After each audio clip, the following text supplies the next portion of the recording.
వాడికి హెల్ప్ చేసే వాళ్ళెవరూ ఇక్కడ ఉండాలి.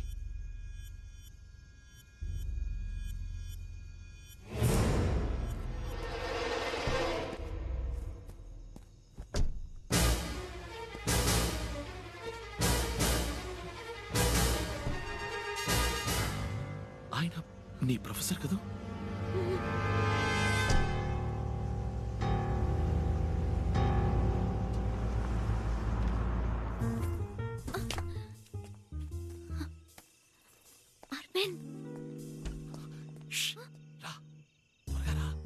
లోపల లేరు.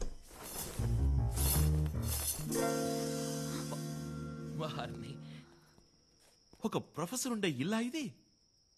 ఓకే, వాళ్ళు ఎప్పుడొస్తారో తెలీదు. వచ్చేలోపు తొందరగా వెతుకు. ఏం వెతకాలో చెప్పకుండా వెతుకు అంటే? చైనా వాడికి ప్రొఫెసర్ కి సంబంధించిన వివరాలు ఏమన్నా దొరుకుతాయేమో చూడు. ఏ చిన్న వస్తువు తేడాగా అనిపించినా నాకు చెప్పు. ఓకే?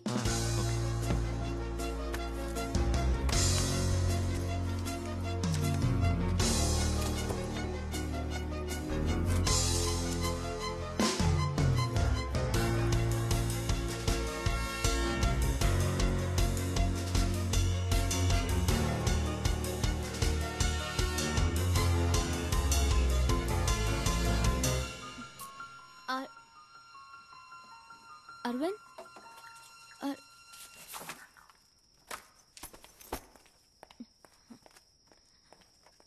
అరవింద్, అసలే వాళ్ళు ఎప్పుడొస్తారో తెలియక నేను టెన్షన్ పడుతున్నాను. నువ్వేంటా ఫైల్స్ అన్ని వదిలేసి ఇక్కడ కూర్చుని ఈ చెత్త బుట్టలో వెతుకుతున్నావు? ఒక మనిషి మంచి గురించి తెలుసుకోవాలంటే వాడు చదివే బుక్స్ చూడు. అదే చెడు గురించి తెలుసుకోవాలంటే వాడింటి చెత్తపుట్లో చూడు.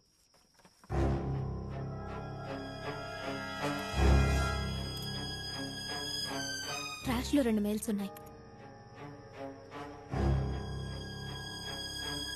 ఆపరేషన్ రెడ్ అని ఇండియాలో ఏదో చేయబోతోంది. దానికి డాంగ్లీ అనేవాడిని పంపించింది. ఈ చైనా వాడి పేరే డాంగ్లీ అయి ఉంటుంది. కానీ ఈ ప్రొఫెసర్ కున్న లింక్ ఏంటో తెలియట్లేదే.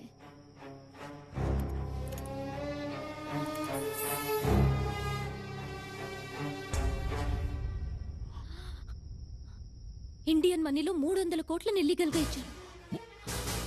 300 కోట్ల? ఈ ఫైల్ కాపీని నా మెయిల్ ఐడికి పంపిస్తాను. ఇదేదో మరో పెద్ద స్కామ్ లా ఉంది. రేపే ప్రొఫెసర్ కాలేజీలో మీట్ అవుదాం. నీ మెయిల్లో ఉన్న విషయం చెప్పి బెదిరిస్తే దీని గుట్టేంటో తెలుస్తుంది. WhatsApp. It's her. Who? Subha. Talk to her. Hello sir, sorry to disturb you. రేపు మిమ్మల్ని డిపార్ట్మెంట్ లో meet అవ్వచ్చా? Is it about your... అవును, ఆ రీసెర్చ్ విషయం గురించే మాట్లాడాలి. 1 minute, Subha. She wants to meet me in my department tomorrow. Idea అడుగుతున్నాడు. మనల్ని వెతుకుతున్నారు కదా, డిపార్ట్మెంట్కి రావద్దు, ఏదైనా పబ్లిక్ ప్లేస్కి రమ్మంటాడు చూడు. సుభా, రేపు ఆల్వర్పేట్ సిగ్నల్ దగ్గర మీట్ అవుదామా? డిపార్ట్మెంట్లో వద్దు, అక్కడే ఏదైనా కాఫీ షాప్లో కూర్చొని మాట్లాడుకుందాం. Okay sir, okay, thank you. రేపు 9ంటికి ఆల్వార్పేట్ సిగ్నల్ దగ్గర మీట్ అవుదాం అన్నారు. ఎవరి వల్ల ఎవరు పడతారో చూద్దాం. నిన్ను చాలా రోజుల నుంచి అడగాలనుకుంటున్నాను. మీ ఫ్యామిలీ అంతా ఎక్కడ ఉంటున్నారు? చెన్నైనా? అబ్బా, ఇన్నాళ్ళకి తెలుసుకోవాలనిపించిందా? మా నాన్నగారు వైజాగ్లో పెద్ద సిద్ధ వైద్యులు. ఎంతో మంచి పేరున్నవారు. పెద్ద పెద్ద డాక్టర్సే గుర్తించలేని వ్యాధుల్ని సులభంగా గుణపరిచేవారు. దాంతో మిగిలిన డాక్టర్ల ఆదాయం పడిపోయింది. ఆ తర్వాత మామూలే. మా నాన్నో నకిలీ డాక్టర్ అని, చదువు లేకుండా వైద్యం చేస్తున్నారని 3 ఏళ్లు జైల్లో పెట్టారు. ఆ తర్వాత ఆవేదన భరించలేక కొన్నాళ్లకు ఆయన చనిపోయారు. ఇప్పుడు నాన్నగారు ఆ వైద్యశాల ఒక లాడ్జ్ అయింది. నెల నెల అద్దొస్తుంది. నేను రీసెర్చ్కి ఇక్కడికి వచ్చాను. That's it.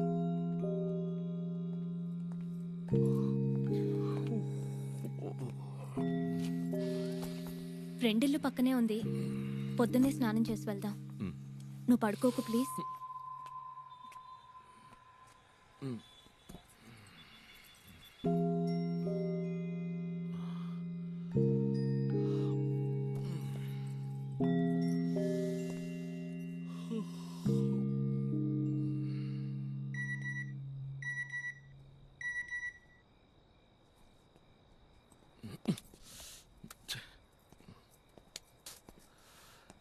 ఈ టైంలో ఫార్వర్డ్ మెసేజ్ ఒకటి, సబ్స్క్రైబర్ స్లీపింగ్.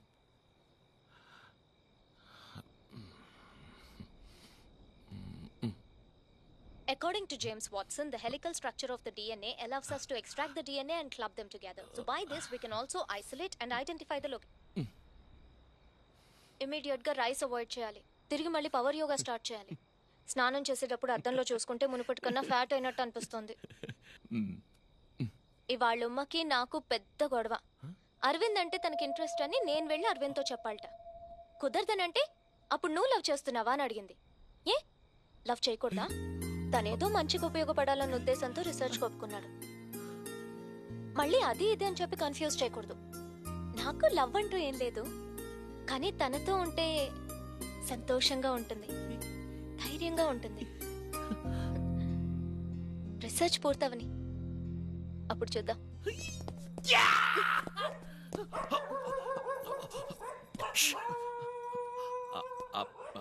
అది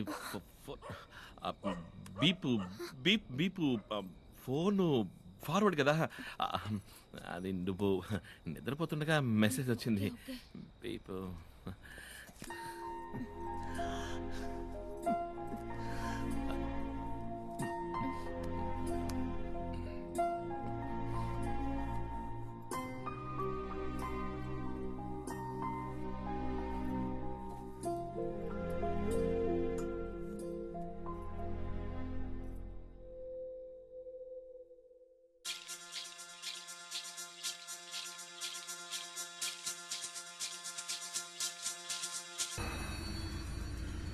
ఎక్కడికి వెళ్ళాలి sir? Post office.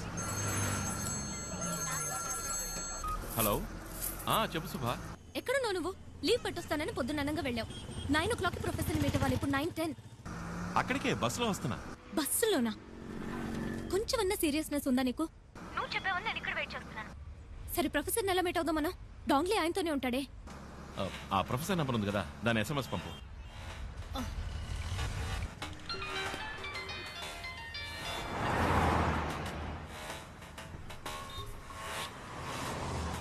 Hello sir, ఈసీఆర్లో 30 ఎకరాల స్థలం ఉంది, కొని పడేస్తారా? ఎవరు నువ్వు? ఏం కావాలి? ఏం లేదు సార్, చైనా నుంచి 300 కోట్ల రూపాయలు వచ్చాయని మేము విన్నాం. అదే ఇన్వెస్ట్మెంట్ చేస్తారేమోనని అడిగాను. ఏం మాట్లాడుతున్నావు? నాకేం అర్థం కావట్లేదు. అవునవును, తెలుగులో మాట్లాడితే నీకు అర్థం కాదు కదా, చైనీస్ లో మాట్లాడితే ఈజీగా అర్థం అవుతుంది. ఈ మధ్య ఇచ్చిపుచ్చుకోవడాలు అక్కడే కదా జరుగుతుంది. హలో, ఏదో అరకొరగా తెలుసుకుని ఆపదతో ఆడుకోవద్దు. అచ్చి, చైనీస్ దగ్గర నుంచి నువ్వు తీసుకున్న 300 కోట్ల గురించి, ఆపరేషన్ రెడ్ గురించి అన్ని వివరాలు నీ కంప్యూటర్ నుంచి కొట్టేశాం. హలో, అది నాకు కావాలి, వెంటనే తెచ్చిచ్చాయి. దానివల్ల నాకేం ఉపయోగం రా? నేను అడిగే 2 ప్రశ్నలకి సమాధానం కావాలి. శుభని వాడు ఎందుకు చంపాలనుకుంటున్నాడు? ఆపరేషన్ రెడ్ అంటే ఏంటి? హలో, నాకు సెకండ్ కాల్ వస్తుంది, నేను మళ్ళీ ఫోన్ చేస్తాను. ఏయ్, నీ చైనీస్ పార్ట్నర్ పిలుస్తున్నాడా? ఫోన్ కట్ చేసావు. ఈ రోజు సాయంత్రం అన్ని న్యూస్ ఛానల్స్ లోను ఆపరేషన్ రెడ్ గురించిన వార్త వస్తుంది. అయ్యో, వద్దు వద్దు, నన్నేం చేయమంటావు? ఆటో ఎక్కు. ఆటో ఎక్కు. సరే సరే, ఆటో.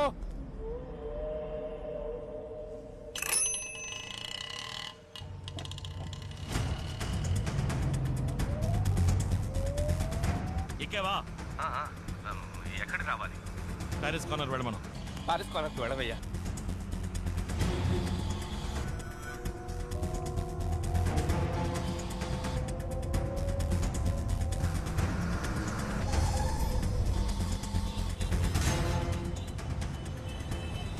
ఇప్పుడు ఎక్కడున్నావు? మౌంట్ రోడ్ సిగ్నల్ దగ్గర ఉన్నాను. దిగి ప్లాట్ఫామ్ మీద స్పీడ్ గా నడు. ఎందుకు? దిగి ప్లాట్ఫామ్ మీద స్పీడ్ గా నడు.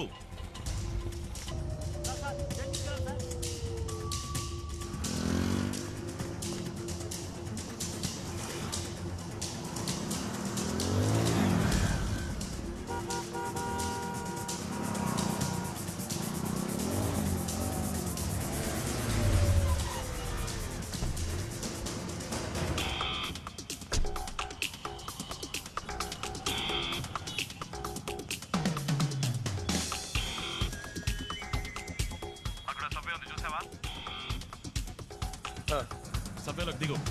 అలాగే.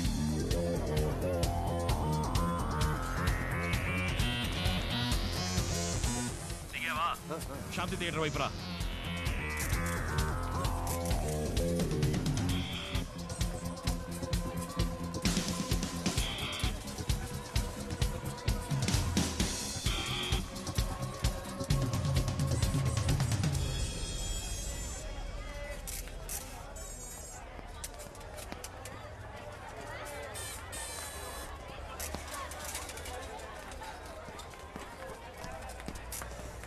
వచ్చావా? నీ ముందున్న బస్సులో ఎక్కువ.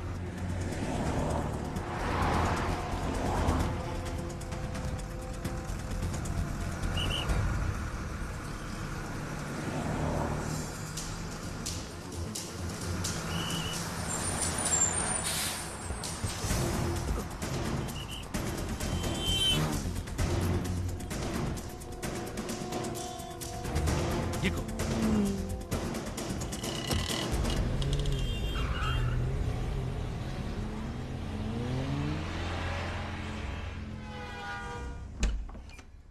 ఏంటి విషయం సడన్ గా?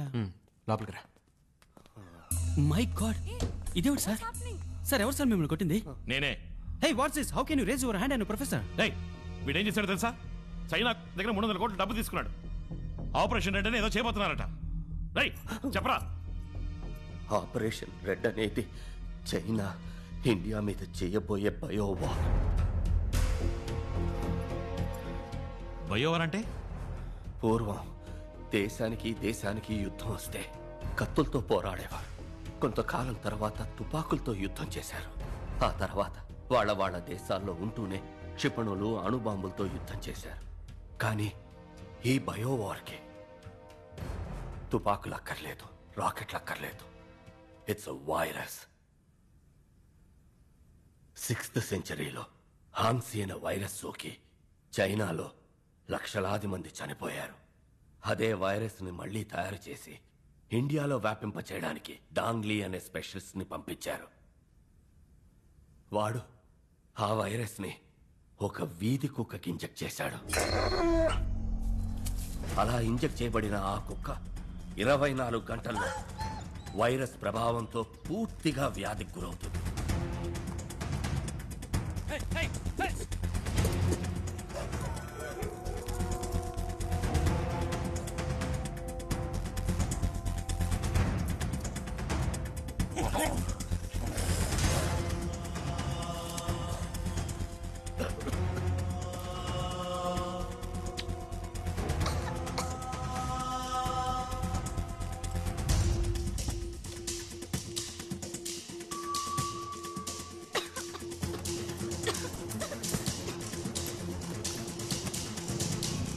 ఈ పాటికి ఎన్నో కుక్కలకి ఈ వ్యాధి సోకడం మొదలై ఉంటుంది.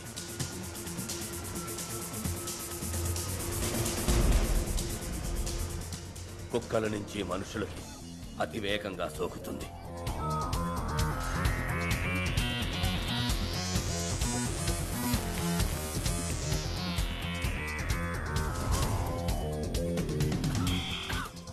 ఇదివరకు సైంటిస్టులు వ్యాధికి మందు కనిపెట్టేవారు. ఇప్పుడు కొత్త కొత్త వ్యాధుల్ని కనిపెడుతున్నారు. ఈ వ్యాధికి ఎవరూ మందు కనిపెట్టలేరు. కానీ చైనా గవర్నమెంట్ దగ్గర ఈ మందు వివరం ఉంది. అది 1400 సంవత్సరాలకి పూర్వం బోధిధర్ముడు రాసిన వైద్య సూత్ర సంపుటిలో ఉంది.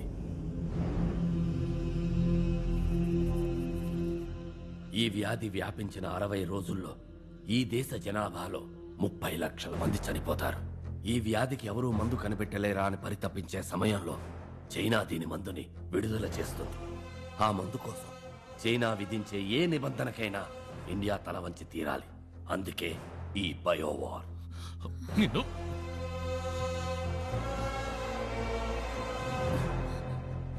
మరి మరి శుభనందుకు మాట్లాడుతున్నాడు. 3 నెలల ముందు సుబతీసిస్ని నేను చైనా పంపించాను.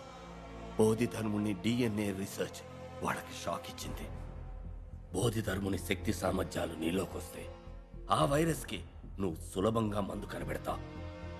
అలా జరగకూడదనే నిన్ను ఆ అమ్మాయిని చంపాలనుకున్నారు.